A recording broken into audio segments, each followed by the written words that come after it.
Assalamualaikum warahmatullahi wabarakatuh. Nama saya Muhammad Andriansa dari kelas B. Di sini saya akan menceritakan sedikit tentang kisah Charles Fourier. Charles Fourier adalah seorang filsuf Prancis, ahli teori sosial dan sosialis otopsis, yang memberikan kontribusi signifikan pada bidang ekonomi, sosiologi, dan perencanaan kota.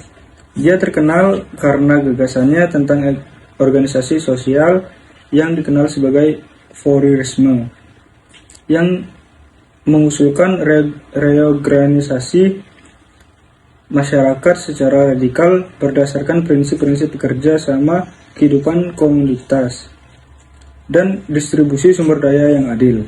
Berikut adalah beberapa aspek kunci dari gagasan Charles Fourier yang visinya tentang masyarakat otopsis. 1.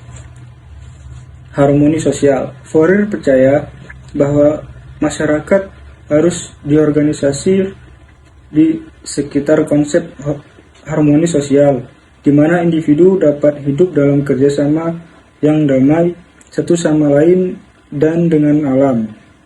Dia berargumen bahwa keharmonisan ini dapat dicapai melalui pengaturan kerja yang tepat dan pemenuhan hasrat dan keinginan individu. 2. Fourier mengusulkan pembentukan komunitas kooperatif mandiri yang disebut phalanxes. Phalanxes ini akan diatur sebagai ruang hidup komunal yang besar. Tempat orang akan tinggal dan bekerja sama. Setiap phalanxes akan berfungsi sebagai unit mandiri terlibat dalam berbagai kegiatan ekonomi seperti pertanian, industri, dan perdagangan. 3. Tenaga kerja yang menarik. Fourier mengkritik sistem ekonomi yang berlaku pada masanya yang menurutnya mengarah pada eksploitasi dan pekerjaan yang tidak memuaskan. Dia mengusulkan gagasan tenaga kerja yang menarik, menyarankan pekerja harus diatur sedemikian rupa sehingga orang akan memuaskan kesenangan dan kepuasan dalam tugas mereka. Dia percaya bahwa menyelaraskan pekerjaan dengan hasrat dan bakat orang, produktivitas dan kesejahteraan secara keseluruhan akan meningkat. Cinta bebas dan kesejahteraan gender. Fourier adalah pendukung kesetaraan gender dan mengadvokasi pembebasan perempuan dari peran gender tradisional. Dia mendukung gagasan cinta bebas, yang berarti bahwa individu harus memiliki kebebasan untuk memiliki pasangan berdasarkan persetujuan dan kasih sayang bersama daripada pertimbangan sosial atau ekonomi. 5.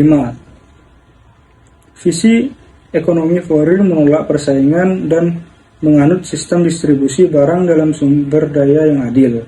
Dia mengusulkan suatu bentuk sosialisme yang berusaha untuk menghilangkan kemiskinan dan memastikan bahwa semua anggota masyarakat terpenuhi kebutuhan dasarnya. 6. Pengaruh dan warisan. Gagasan Charles Fourier sangat berpengaruh di kalangan pemikir sosialis otopsis pada abad ke-19. Meskipun proposal spesifikasinya untuk palang dan tenaga kerja yang menarik tidak diterima secara luas, penekanannya pada kehidupan kooperatif, kesehatan gender, dan kritik terhadap kapitalis mempengaruhi para pemikir sosialis dan komunis di kemudian hari. Ide-ide Fourier bersifat visioner dan memicu banyak perdebatan pada masanya. Ide-ide tersebut juga menjadi sasaran kritik dan tentang praktis. Meskipun demikian, karyanya berkontribusi pada diskusi dan lebih luas tentang reformasi sosial dan ekonomi, dan visinya tentang masyarakat yang lebih adil dan harmonis tetap menjadi bagian menarik dari sejarah pemikiran sosial. Sekian kisah dari Charles Fourier. Assalamualaikum warahmatullahi wabarakatuh.